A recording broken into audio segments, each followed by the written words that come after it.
Good morning, good evening, good afternoon, everyone. My name is Carmen Yetzi-Mazzara. I serve as Executive Director of APSIA, the Association of Professional Schools of International Affairs, to which all of your institutions belong. We're so glad to welcome you here for a special presentation as part of the 2021 APSIA Diversity Forum. We'll be talking with Carla Koppell about tips and tactics to diversify your syllabi. This is a special presentation just for you, APSIA faculty, and I wanted to give a particular shout out to all of the investors and sponsors who make our Diversity Forum series that focuses on undergraduates and students across the globe who are typically underrepresented in our field.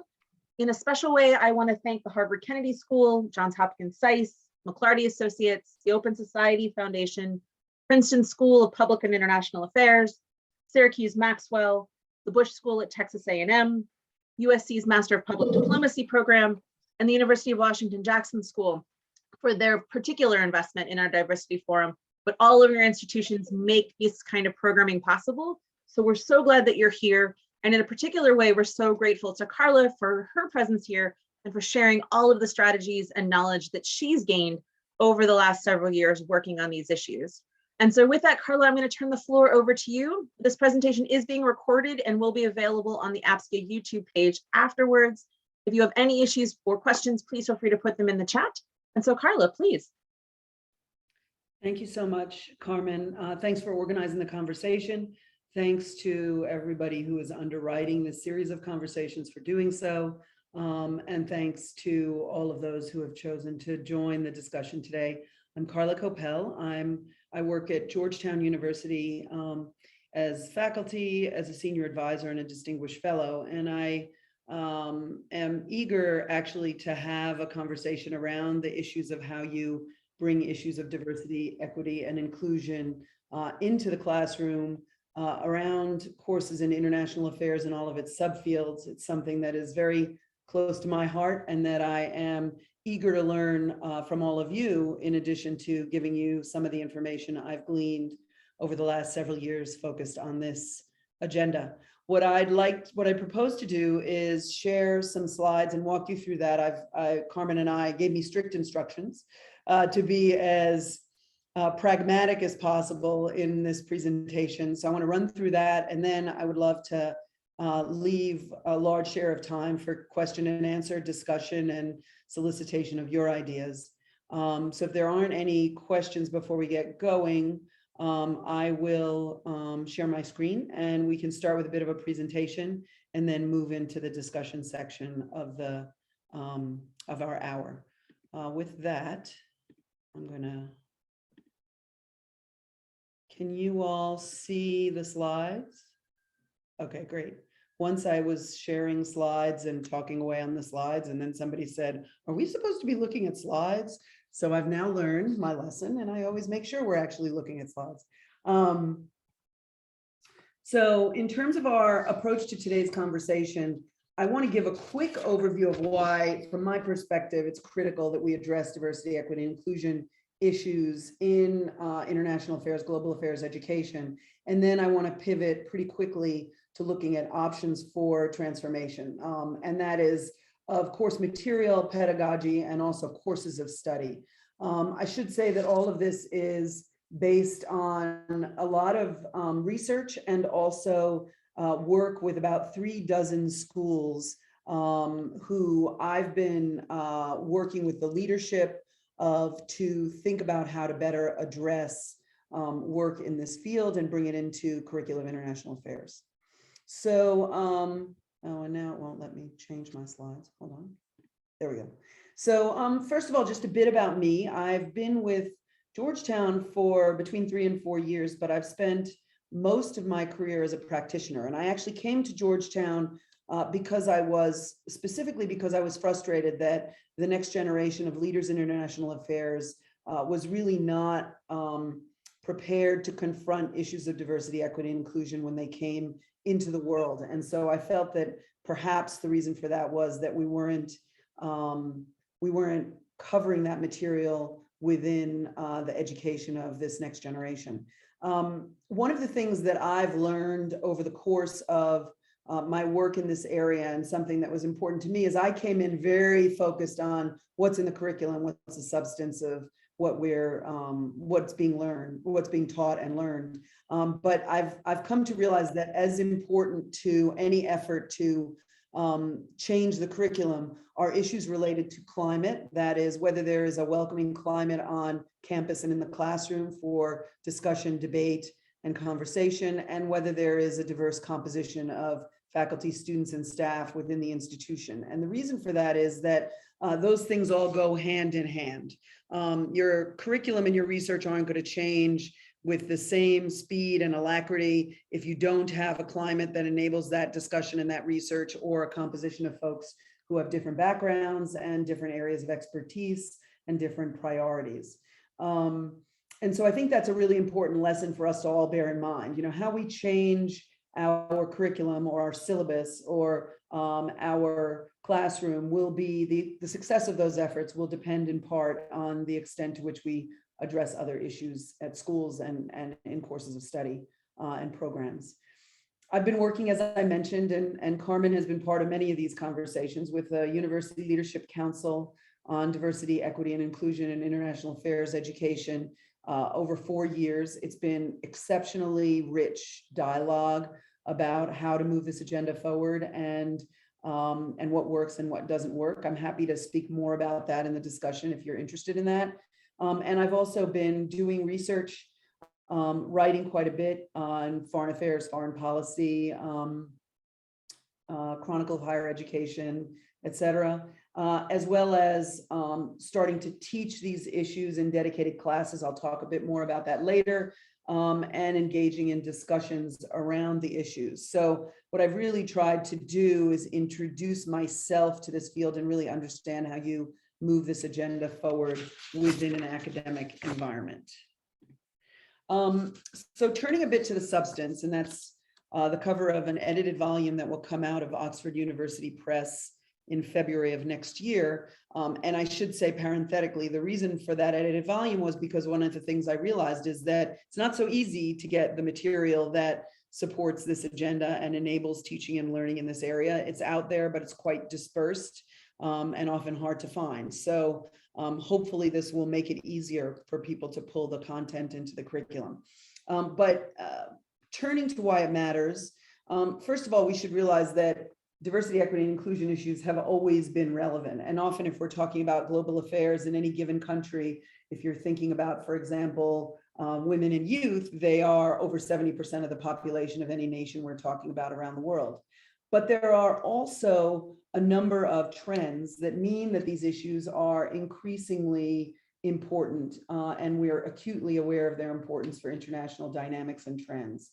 The first is that we see that less developed nations and instability are increasingly going hand in hand. And so, and we know from the research that there are connections, whether direct or indirect, between levels of prosperity and development and instability.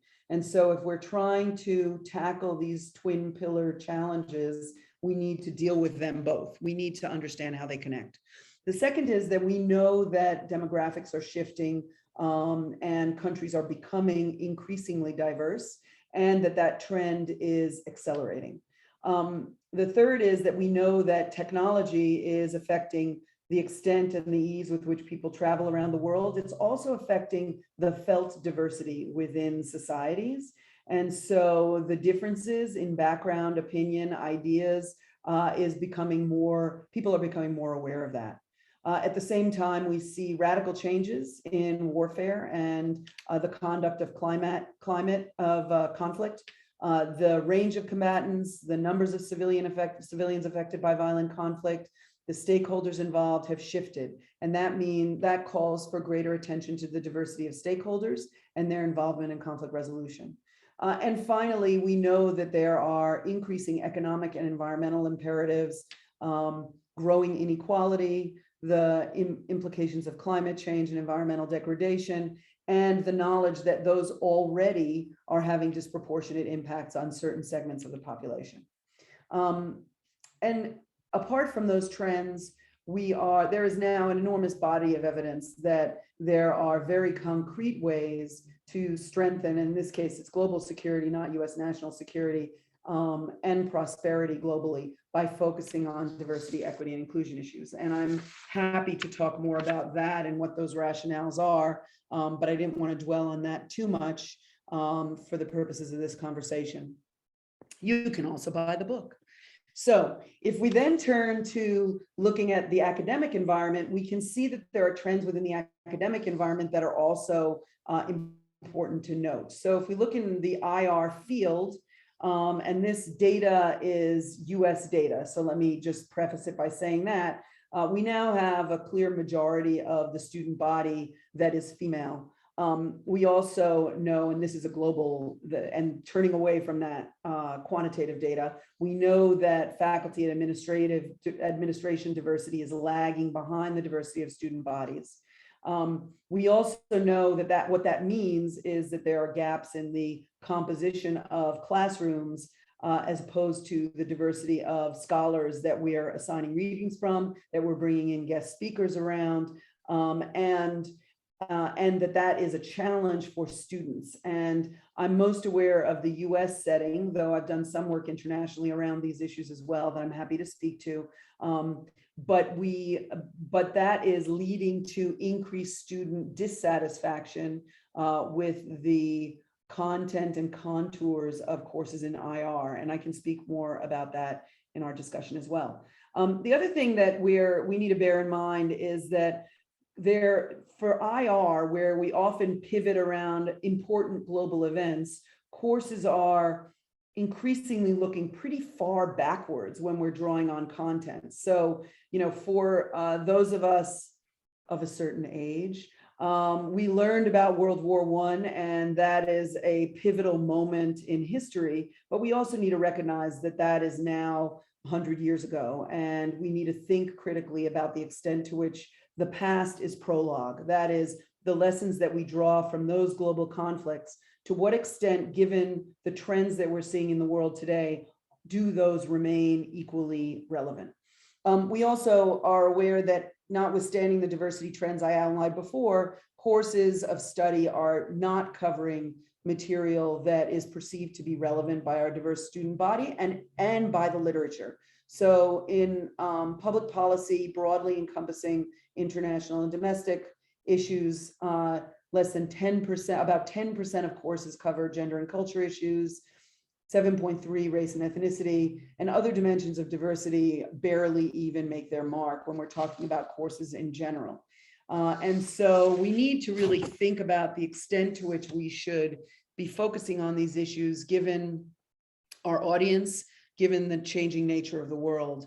And fundamentally, what we can say is that, there's always been a moral and ethical imperative to think about issues of equity and inclusion, or marginalization and exclusion. But now there is also an expanding international legal framework that we need to speak to, and there's growing pragmatic rationales, whether that's in the substantive field and the work that's going on around the world, or in the academic environment. And so that's pretty compelling. What we know is from surveys globally that these diversity, equity, and inclusion dimensions and challenges are not perceived as coming through in classrooms. Students are quite clear about that, that campuses in general do not feel equally welcoming for everybody of all different backgrounds around the world, that we also are not cultivating a professional class that draws on what we know to be the strength in a diverse professional field. So we also know the research shows that we need that diversity in order to maximize the efficacy of decision-making in IR, and yet we don't have that diversity in our foreign ministries, in our non-governmental organizations. And fundamentally, we know that students are unsatisfied that we're not covering this material, and we know that students are currently leaving underprepared to embrace these challenges in the world. There's a real gap around the impact of these diversity, equity, inclusion issues and our teaching around these issues. So with that in mind, hopefully, probably most of you were persuaded coming in because you came to this event, but if you weren't, hopefully you are now persuaded that this matters. And fortunately, I would say, in my experience, there actually is a lot that we can do to tackle this. And so I wanted to change now and move to some really practical ways for approaching these issues within curricula. And these all can be taken one at a time or collectively to enrich the syllabi. And we can talk about ones that you have tested out that you think have worked or have not. So first of all, let's think about it sort of briefly in general. How can you bring in DEI related content? And what I want to preface this slide with is saying that I know that there are a lot of folks who teach in the IR field who are not necessarily completely convinced that these issues are essentially important. And yet a fundamental principle, I believe, of our teaching needs to be presenting ideas that we don't necessarily agree with or buy into, and providing the opportunity for these discussions. And particularly now that there is such robust scholarship, analysis, and practice around these, it isn't really fair to write them off simply because we don't feel that they are the highest priorities. So how can we approach in general integrating DEI related content? Well, if we're talking about IR theory, for example, there's a lot of critical theory that goes unpresented, even though it receives within its realm a lot of attention, and there's a lot of scholarly research into it. It's easy to even apply fundamental theories in different contexts around the world, and thereby bring forward different voices, perspectives, and parts of the world into the conversation. There is often discussion of how individuals, in addition to institutions, influence policy, but there's very little discussion of whether identity influences policymaking and whether it influences issue prioritization. We don't discuss whether or not the identity of the main theorists, essentially as all white males from around the world, but predominantly North America and Europe, does that matter? And is that relevant to the development of these theories? Similarly, do we debate and discuss whether legacies of bias or bias itself continues to influence the field? And often we fail to look at identity as part of even fundamental case studies that we discuss. So I know I'm familiar and have seen syllabi for security studies, for example, that discuss World War II and battlefield tactics without discussing identity, the Holocaust, and the assassination of millions of people based on their identity and what the implications of those were. Similarly, there's opportunities for us to put in readings that vary the perspectives on these key case studies and to introduce, and this is more of a challenge, I know, in the United States than elsewhere, international human rights law, ethics, and issues related to the movements for inclusion that are born of international human rights law and movement and the doctrines of protection. Similarly, we can offer debates around the identity-related dimensions of conflict, whether or not we think they're decisive to decision-making. And we can always bring in guest speakers and watch over the identity of those speakers. And now that we've all been teaching virtually, it's even easier to bring in diverse speakers because people are used to having presentations remotely that allow us to bring in different perspectives. Moving from there, I thought it might be useful. I know there are endless subfields within the IR domain, but I thought it might be useful just to telescope in briefly on a couple of those subfields to see how this might play out if you're working in these fields. I'm happy to talk about others if you're in other subfields during the discussion. So how do you weave a focus on diversity, equity, and inclusion into security studies? Obviously, there are some of the examples that I gave in the earlier section that are relevant, but you can look, for example, at the changing composition of the military, and does it have implications for operational effectiveness? The integration of greater numbers of females, LGBTQI persons, does that have importance?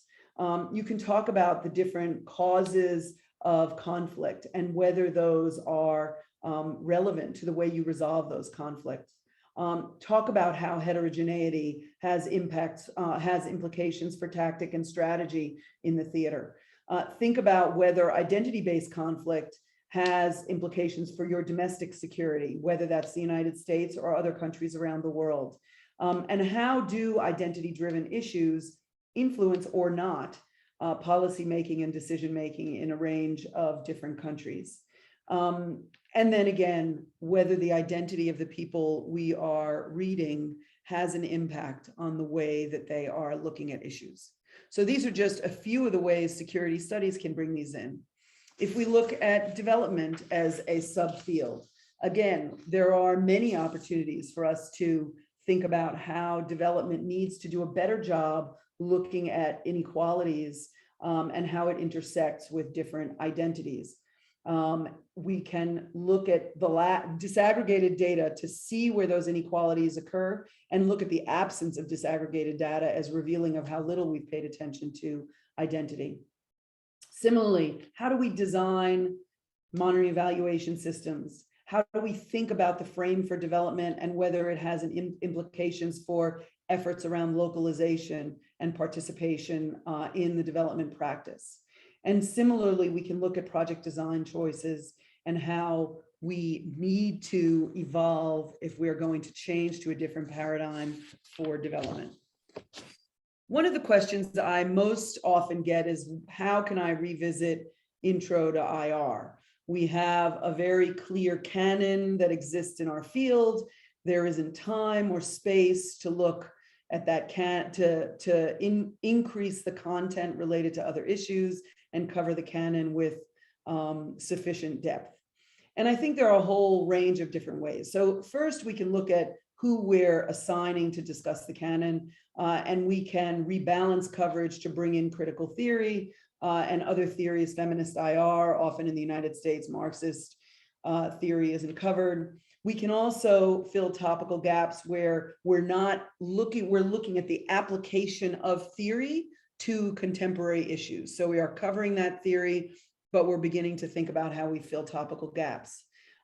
There are different approaches to looking at the syllabus as a whole. And let me pause and say, having worked with a number of people around Intro to IR, that I recognize that the syllabus is only one ingredient in a class, and there may be a lot that is in a PowerPoint presentation or your discourse and discussion that is different. But it obviously matters. And what I see coming out in surveys of students is that that syllabus is an important signal sender to them about who matters and what matters, and that that representation makes a difference in the way they think about who is important. So the more radical you want to be, you can have different approaches. You can alter the scholarly mix and start to bring in diverse viewpoints on the same set of theories and topics and case studies that you are presenting. And you can then add key topics and add contemporary issues. So you can put in sessions that look at the kinds of trends that I was mentioning earlier in the presentation. More radical and frankly more engaging and exciting would be to reframe classes. So how do you handle contestation in the field? And this gets to my earlier point about whether or not you're presenting things you may not agree with. Do you allow debates around different theories? Do you allow debates around different perspectives in IR, unilateralism versus multilateralism, containment versus collective action, economic liberalism versus economic nationalism? Allow those debates to occur, enable students to think that through. It's also possible to frame and apply theories to contemporary debates. So how do theories handle or not the issues related to climate change, to non-state actors, to growing inequality, pandemics, or the challenges posed by migration? And I had one professor that I was working with was very interesting because we had a debate that was, or a discussion about how to look at his syllabus. And it was a very classic Intro to IR syllabus. So went through, fundamental IR theories, the canon, case studies, World War I, World War II, then stuck at the end, something on contemporary issues. World War I, World War II, Cold War, Then there's post-Cold War period, Iraq, Afghanistan thrown in there, and then a couple classes at the end on contemporary issues. And then when I circled back to him for the discussion, he said, I figured it all out. I reframed the entire thing as a series of debates. It allowed me to present all my theories within the context of the debates rather than leading with the theories. And as soon as I was talking about contemporary debates, the issues of the scholarly mix and the diversification of scholarship and scholars went away. It became easy for me to bring in diverse scholars and diverse scholarship. So lots of things you can do on Intro to IR, and happy to talk more about that. So then we turn to pedagogy, because often you can use pedagogy, even if you don't want to change the structure of your syllabus per se, to enable more coverage and discussion of diversity, equity, and inclusion related topics. You can tee up debates that allow people to engage in discussions around issues. You can introduce simulation exercises, which bring forward content around identity. I did a class on mediation and negotiation, and I did a simulation game that was talking about how to negotiate for inclusion in a peace negotiation.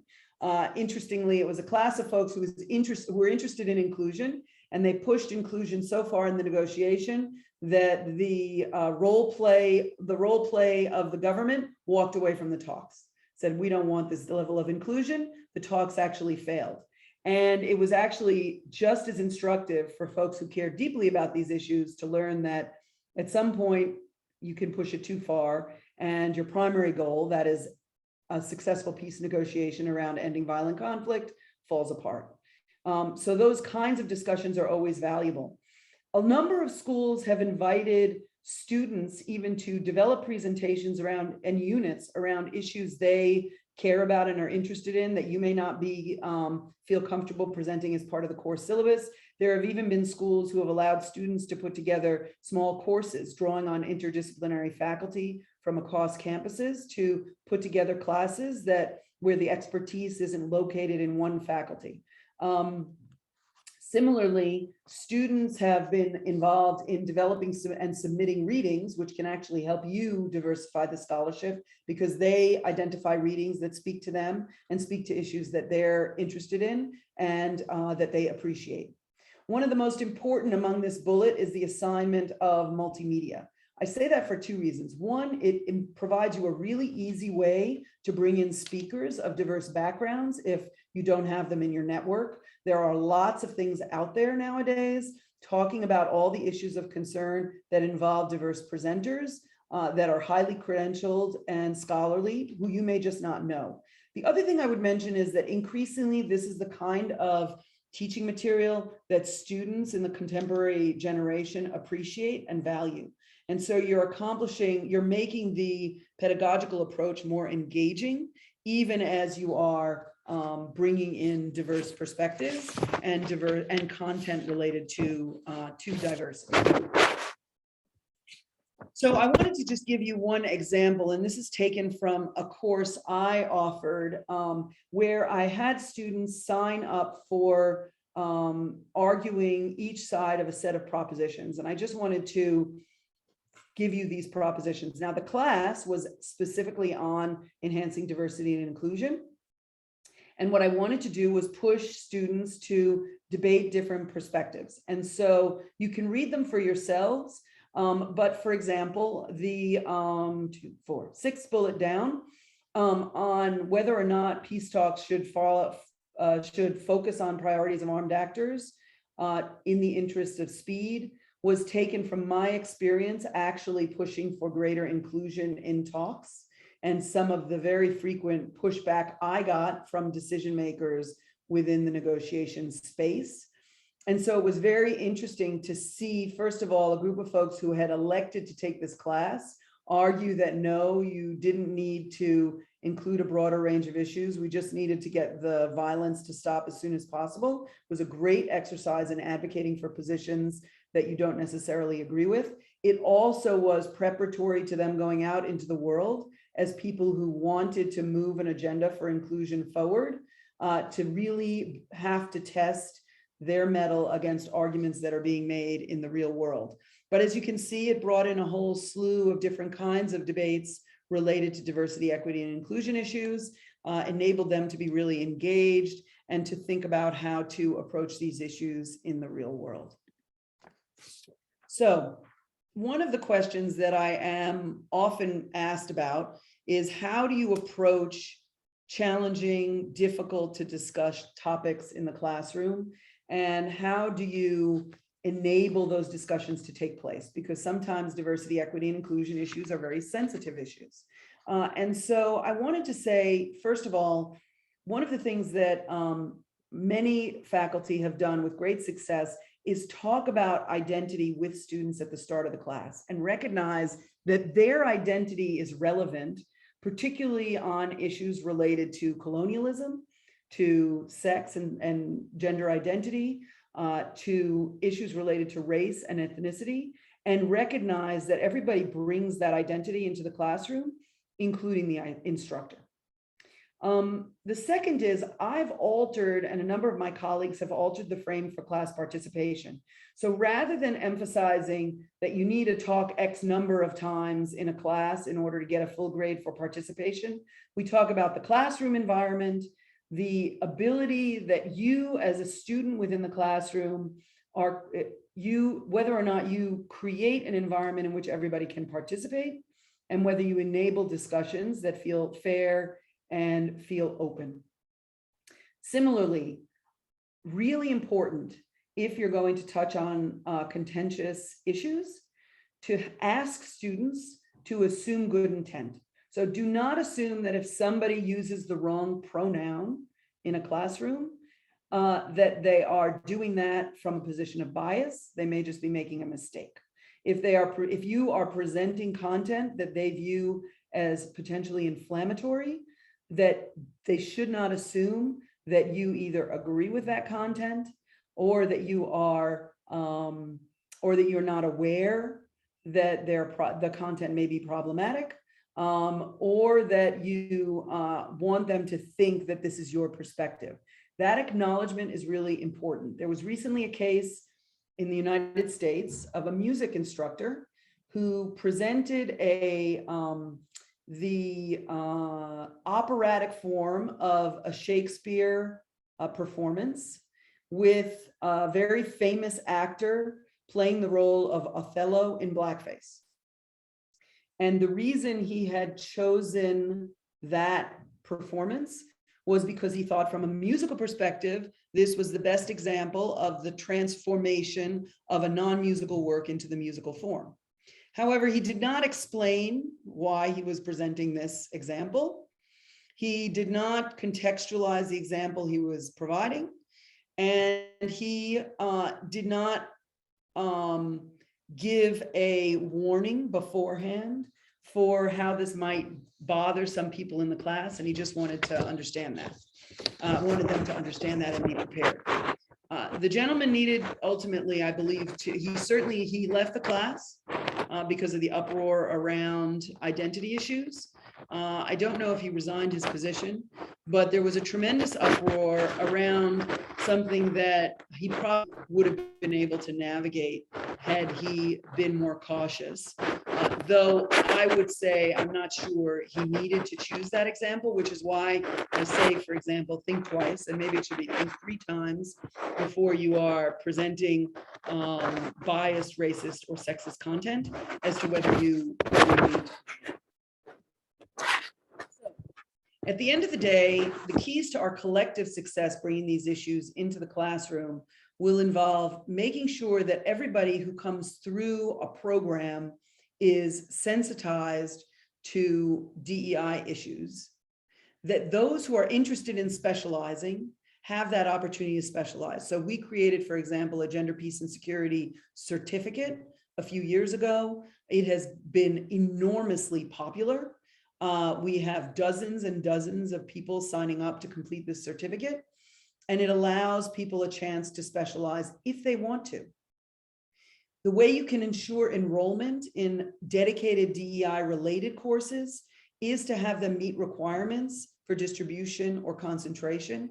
One of the issues a number of schools have encountered is they put these courses together. There is a core of people who are passionate about it, but it is not a passionate issue for most students. And so they end up under-enrolled.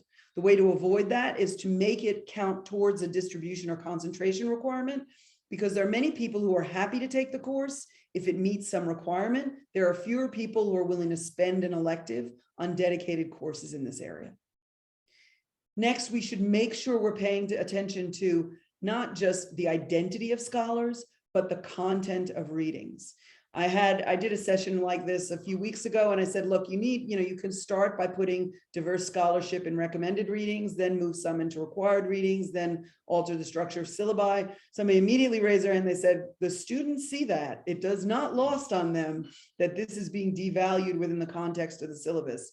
So it's important to think about your content and to think about how the content relates to the identity of the scholars and of your guest speakers. Similarly, where I started, it's important to think about how the diversity of the composition of your school environment and the climate within your classroom matters. And finally, it's really important to think about about your whole community and moving this agenda forward writ large. With that in mind, these are a number of resources that can help you identify work that is by scholarly folks of different backgrounds. I should have added one more. There's one that's really useful that was put out in Spain that I know of. And I can send, if folks are interested, I can send that afterwards.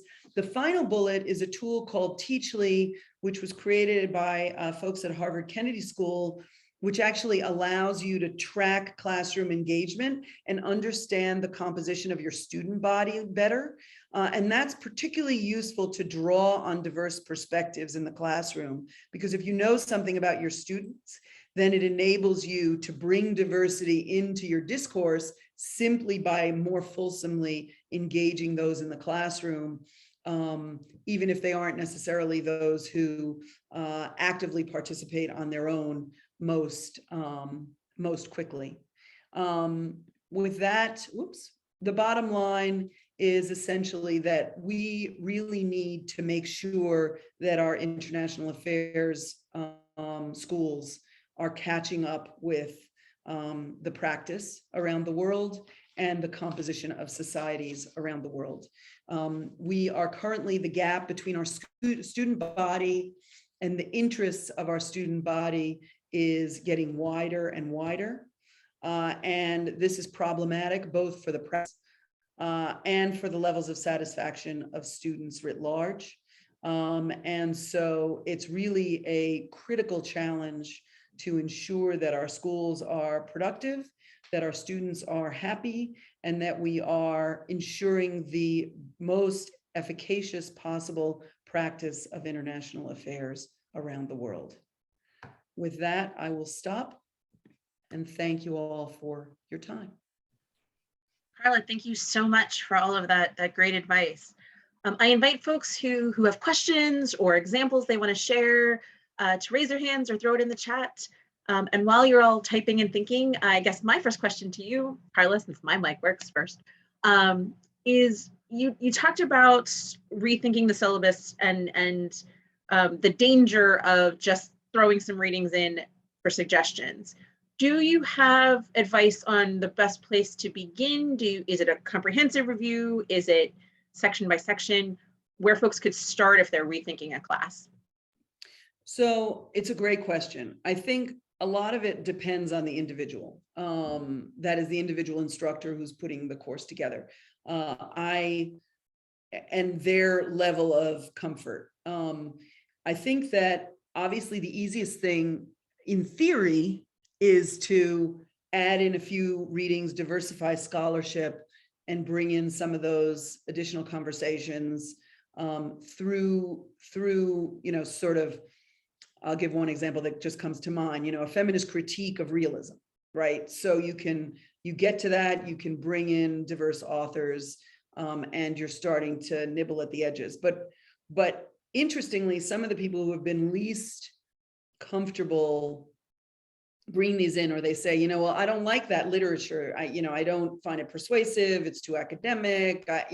It's not academic enough, whatever the argument may be, actually have a much easier time if they do a more radical transformation, because, that enables them then to diversify the scholarship, because you're looking at more contemporary issues, right? We know that built into our field, there are issues of bias which create a vicious cycle, in the sense that we see the literature, we know from scholarly research that women and people of diverse backgrounds are generally less likely to be published in the top journals. Often the issues they care about are not picked up in those periodicals. With that in mind, it becomes harder to find that material on those topics or written by those people.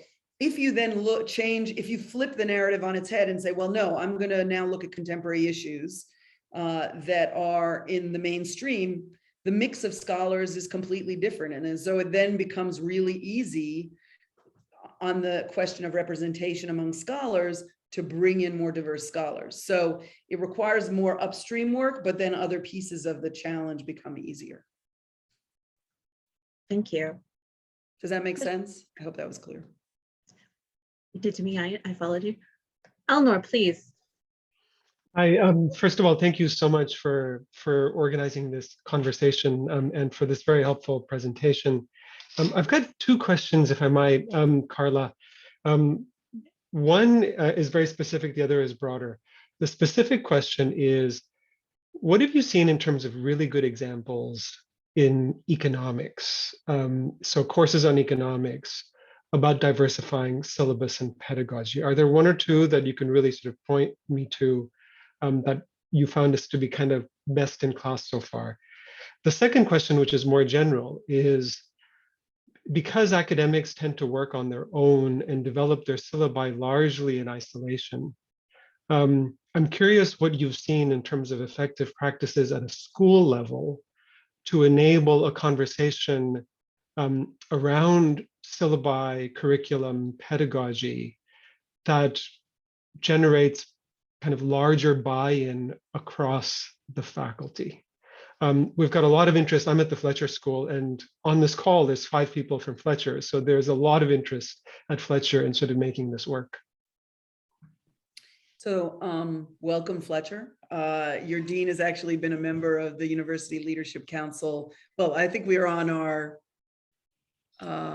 second person, because your interim dean before was also on the council. But so on the question of economics, a couple of things. First, I'll ask permission, but there's an economics faculty at Georgetown who's been combing through for diverse scholarship on a range of issues, and she's put together a resource. So I will see if I can get that to you, which will begin to tackle the conversation.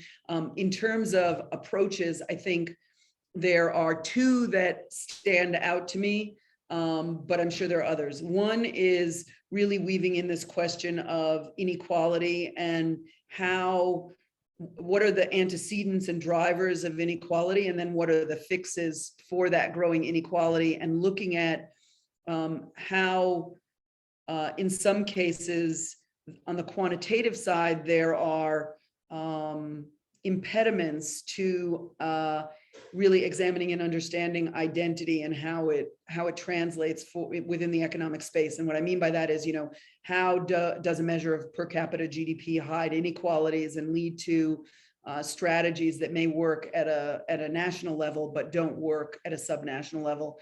And then the other is around how you think about data, the analysis of data, and the disaggregation of data, and what the implications are for marginalization. So a colleague of mine who's very invested in this has really focused on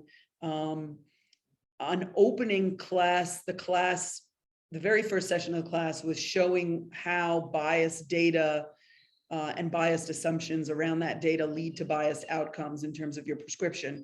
And that then provides a frame that enables the students to engage in more critical thinking around the analytical frameworks that exist. So that's on the specific question.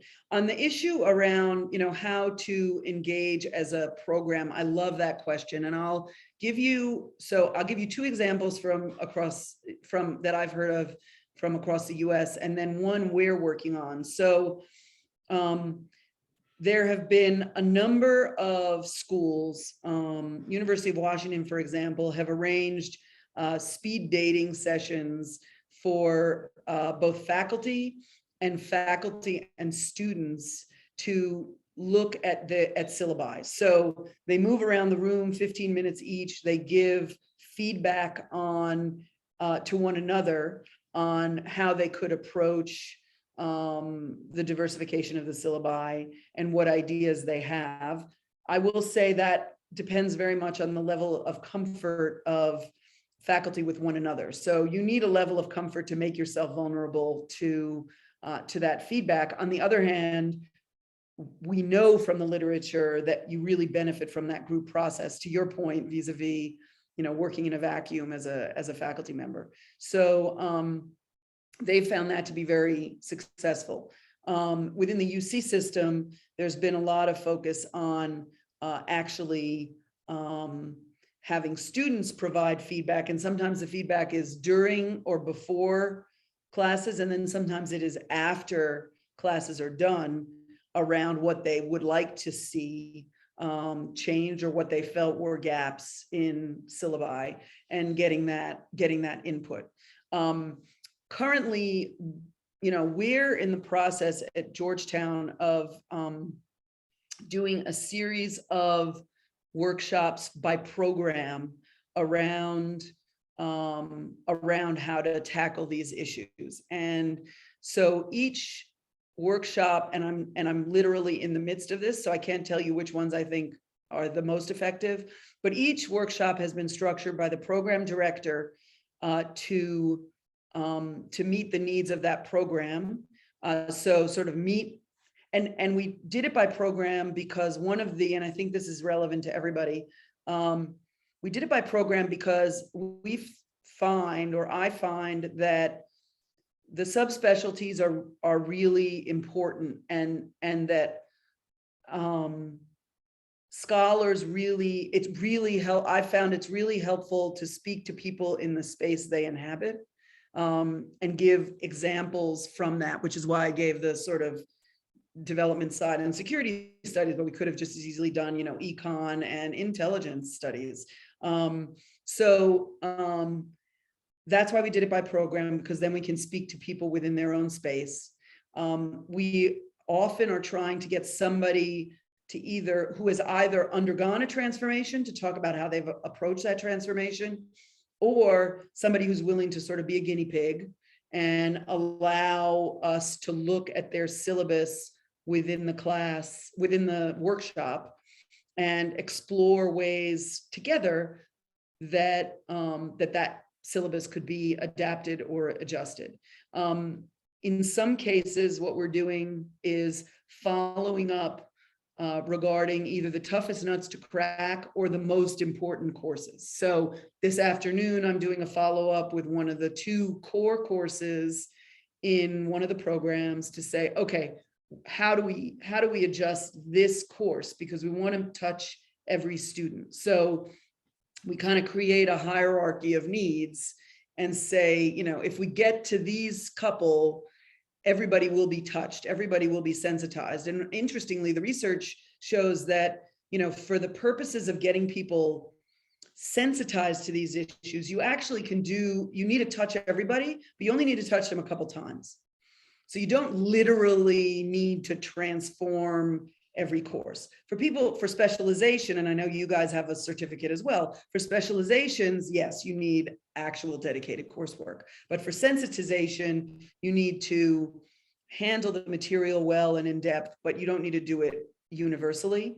And this comes from, you all, I know, have done a really great job around gender issues. And I say that also because you've successfully gotten not just women and non-binary students to take those classes, but also a large share of the male population. And I mention that because what's really important is to have people grow to understand that this is relevant to the field of international affairs. It is not just relevant to an interest group that may be marginalized or disadvantaged or may have a particular investment in advancing this agenda. And that's really critically important to success in this realm. Thank you so much. That was super helpful. Okay, good. I'm glad. And I'm happy to brainstorm more, offline as well. Okay. I have one question in the chat, but if others want to raise their hand. Okay.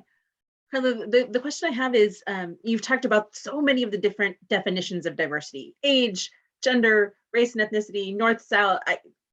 It can be overwhelming to figure out which layer or which lens of diversity to put on a particular issue. Do you have approaches or recommendations for folks who may feel a desire to do this, but not know which element to start with? So I think it's a great point. A little bit, it depends on, and I think not only do you have those dimensions, but I'll just say you also have increasingly awareness of the intersection of those dimensions, right? So, I am a white American woman of privilege, and and those identities are relevant. So yes, and that makes it even more complex. But I would, so I think that in part it's personal preference, which ones do you want to tackle? Do you feel most comfortable tackling? Do you feel best about the literature around? And contextualizing that to say, this is one of many dimensions of diversity. I recognize I'm not going to cover all of these, but you should be aware that these are there, and that in each realm, there are specific needs and priorities. But there are cases where certain dimensions will fit in really well. So if you're talking about international law, you can easily talk about conventions related to Indigenous people, to people with disabilities. If you're talking about movements for inclusion in peace processes, there's a vast literature on women, peace, and security, and a growing literature on youth, peace, and security, as well as literature on civil society inclusion writ large that you can draw on. And so in different realms, you will find literature. If you're talking about humanitarian relief operations, there has been a big push around people with disabilities and older people, and how to better serve those communities. And so within different spaces, there are different literatures to draw on. If we're talking, one of the examples I referenced was around the composition of militaries. And then there's been a lot that's been done on women in forces, whether it's peacekeepers, as police, formed police units, or military forces within countries, as well as questions related to LGBTQI populations and issues related to race and identity as well. So different subtopics will lend themselves in different ways to the conversation. And I, thank you, Nabila, for putting that in. That's great. So I think there's a mix in terms of what you draw on that's out there, what you're most interested in, and what you imagine to be most relevant within the context of the subject you're covering. Another example, we were talking about econ earlier, right? Some of the vastest inequalities you see, for example, among Indigenous populations within countries, and there's actually some data on it. So you could pull that and easily tie the connection to Indigenous marginalization and exclusion and inequality in a class about the economics of development, for example. That's wonderful. We have about 5 minutes left. So for those of you who still have burning questions or definitely don't want to leave without picking Carla's brain on something, now is a welcome time. Judith, please. Hi, thank you, Carla. I wanted to follow up on something that you said under the rubric of security studies, and you talked about perhaps highlighting areas of IR where the ethnic conflict is a core instigator. And I'm wondering how you would do that without, in a sense, kind of pathologizing identity. And then sort of going beyond that, I'm actually a librarian representing one of the area studies programs in the Jackson School. So, you know, my perspective on this is maybe a little different from someone who's a professional in the IR arena, although of course the Jackson School tries to do both these things. So, you know, as a librarian, I'm always sort of trying to look for Indigenous voices and trying to resolve that question of not pathologizing the other by finding Indigenous voices. And I wondered to what extent, you know, IR as a scholarly field is able to do that, and how you see these kind of new diverse approaches as trying to resolve that tension in a way. Thanks. I think those are great questions. And the Jackson School also has been part of the University Leadership Council since its inception. So it's great to have you here. I would also mention that at Tufts, the library, I know that librarians in the library have been enormously important resources for instructors who have been interested in doing work to transform their syllabi. So it's great to have you here. And I'm sure you're an enormous resource to faculty there.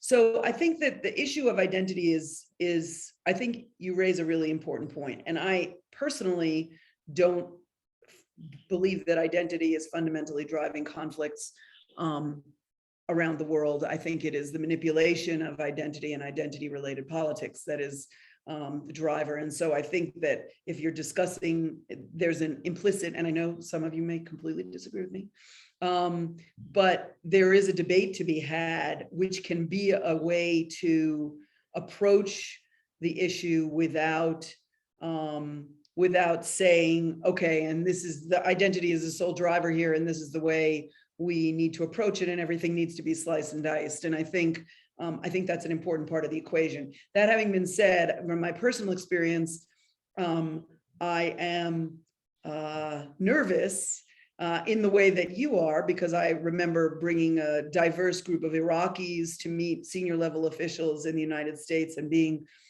mortified. This is just after the fall of Saddam Hussein, by the question, well, where are you from, or who are you, in meetings with Defense Department officials, and them responding, well, I'm Iraqi, and the person sort of saying, no, but where are you really from? And these people being amazed that this kind of a conversation would take place. So it does happen all the time. And I think the key is understanding the intersections of different and the nuance in drivers of conflict, and the ways they interact with one another, and what their implications are for the resolution of those conflicts, or the tactics on the ground, rather than approaching it as a kind of black-white issue. Do we check the box of identity-related conflict here or not? So, as always, the sort of devil is in the details in how you approach it and discuss it. But I don't think that means we can ignore it. And I think too often we try to create homogenous identity groups when those homogenous identity groups don't exist, aren't a reality. And so that becomes important to how you handle the discourse. Well, Carla, thank you so much for making it seem just so easy and straightforward. I know that it isn't, and so I'm grateful to all of our faculty for joining us for what I hope is the beginning of a longer conversation among APSIA and on your campuses, and internal reflection among yourself. And we look forward to hosting other ways and workshops to make it as smooth as possible. Perhaps not as easy as Carla makes it sound, but in general, we know this is something that is important for the preparation of our students, for future leadership in the field, and for our identities as professional schools of international affairs. Thanks to everyone who joined us today, and thanks especially to Carla for sharing all of her wisdom. I will do my best to share this recording and other content that Carla provides with all of you following the session, either directly or through your deans and directors' offices. Have a great rest of your day, everyone. Take care.